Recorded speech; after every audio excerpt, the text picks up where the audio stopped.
आज आपण बनवणार आहे इडली सांबर। इडली डाळीची तयारी, डाळीला तडका देऊन घेत आहे, डाळीची तयारी करत आहे।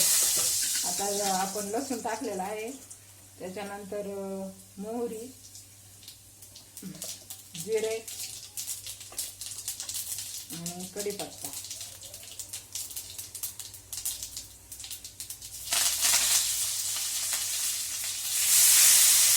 आणि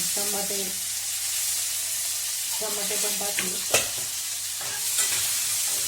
छान परतून घेऊ। त्याच्यानंतर परतून घेतल्यानंतर त्याची चव वेगळीच लागते। आता टमाटे व्यवस्थित परतून झालेले आहे। त्याच्यामध्ये सांबर मसाला आणि लाल तिखट, हळद आणि चवीपुरतं मीठ हे टाकून सगळं व्यवस्थित मिक्स करून घेऊ।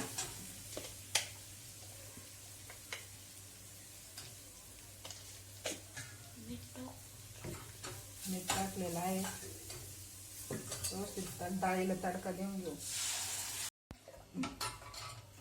डाळीला तडका दिलेला आहे। आता त्याच्यामध्ये हिंग टाकू। हिंग टाकल्यानंतर चवीला आणखीन रुचकर लागते। आपली डाळ तयार झालेली आहे। आता इडलीची तयारी।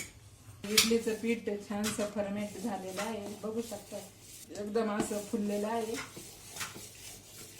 आता या इडलीच्या पात्राला तेल लावून घेऊ।